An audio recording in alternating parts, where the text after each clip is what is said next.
Bolsonaro pode ser no preso por Alexandre de Moraes, visitar a embaixada, mas STF reage com cautela. Decisão será de Alexandre de Moraes. Tem aí Tá alguma com o Xandão. pra gente ver? Baixa aí um pouquinho. A visita do ex-presidente à embaixada da Hungria em Brasília pode justificar a prisão dele por sinalizar uma tentativa de se evadir do país e não ser preso. O jornal New York Times revelou nesta segunda que Bolsonaro não apenas visitou a sede diplomática, como passou 2 dias no estabelecimento. Ele foi recebido pelo embaixador Miklos Tamás-Ramal, 4 dias depois de ter o passaporte apreendido por determinação do ministro do STF, Alexandre de Moraes. A coincidência reforça a hipótese de que o ex-presidente teria passado os dias na embaixada para discutir a possibilidade de pedir asilo à Hungria, país comandado hoje por Viktor Orbán, de extrema-direita. A opinião de ministros do STF, ouvidos pela coluna, e também de criminalistas.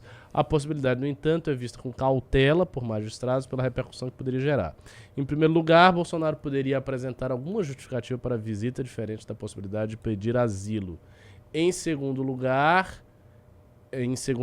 a prisão vitimaria perante seus seguidores fiéis. Essa distinção, acho que vale a pena comentar. É uma distinção meio ingênua. Eu não entendi qual é o argumento aí do jornalista, porque eles acham que se o Bolsonaro for preso daqui a uns 4 meses, ele não será visto como uma vítima pelos seus fiéis? Em qualquer momento ele será visto como vítima como seus fiéis. Se demorar 1 ano para prender o Bolsonaro, ele será visto como vítima pelos seus fiéis. Tanto faz a circunstância dele ir para a embaixada, não ir para a embaixada, não é isso que...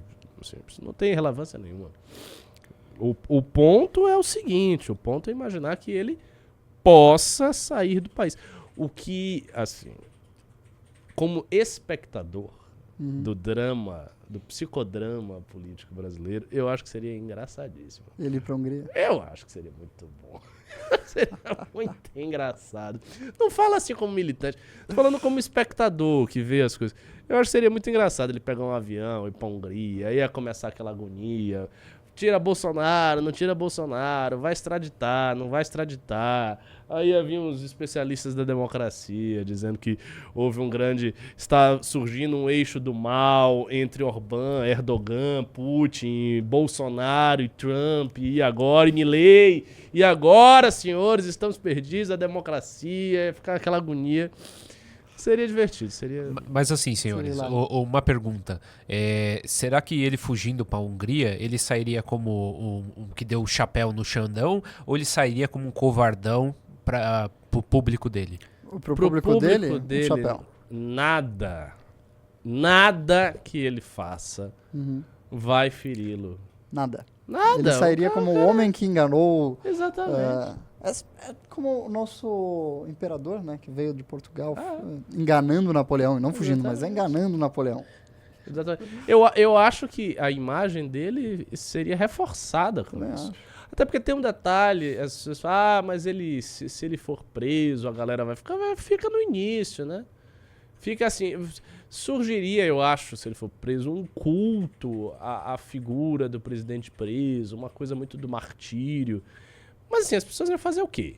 Elas iam invadir a cadeia para tirar o Bolsonaro? Elas iam fazer uma guerra no Brasil para tirar o Bolsonaro?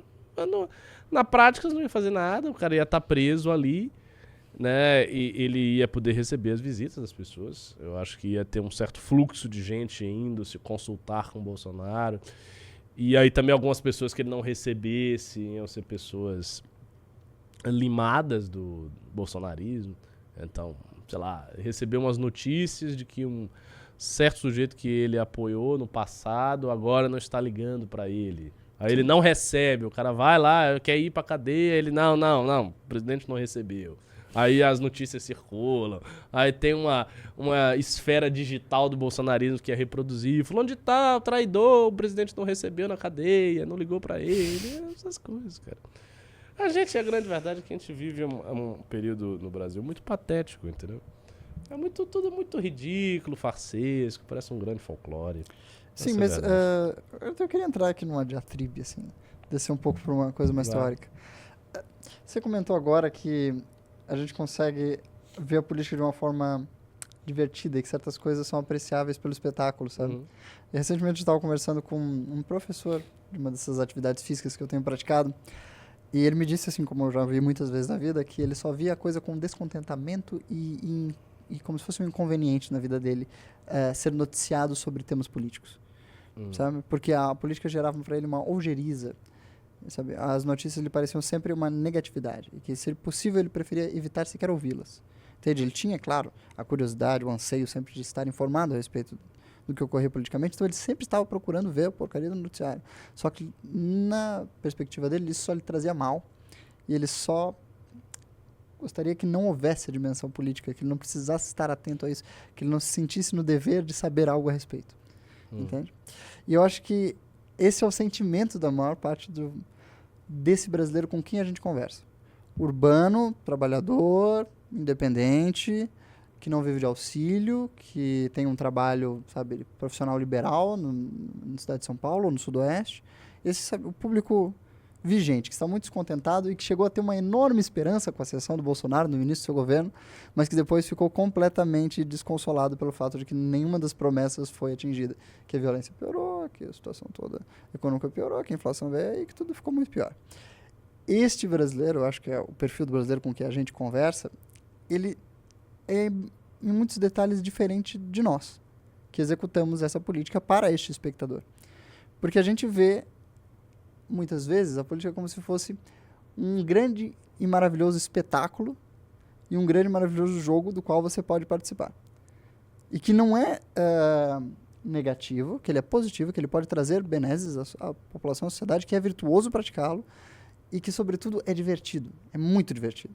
Sabe? É cheio de novidades, é aterrador, é assustador e, ao mesmo tempo, é alegre e é engraçado. E a gente consegue perceber essa graça que eu acho que só espectadores muito particulares, que são aquele pessoal que fica vendo o MBL com frequência, começa a entender. Ou seja, sabe? essa galera Esta galera que assiste o News. Aqui. Essa galera que assiste o News comenta nesse tipo de live. São as poucas pessoas que eu acho no debate político brasileiro que aprenderam a ver a graça da política.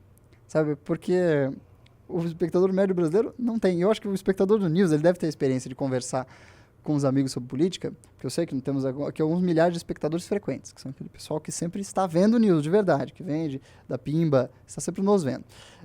Essa galera, eu acho que ela tem muita experiência de conversar com seus tios, conversar com seus amigos da faculdade e ver que as pessoas querem saber sobre política, querem estar informadas, querem sempre estar a par e que elas sentem, sabe, o coração delas mexido pelo que acontece politicamente, mas que ao mesmo tempo elas só conseguem rejeitar a política, como se fosse sempre uma coisa negativa nas suas vidas, que nada trouxesse de bom e cujas esperanças fossem sempre muito remotas.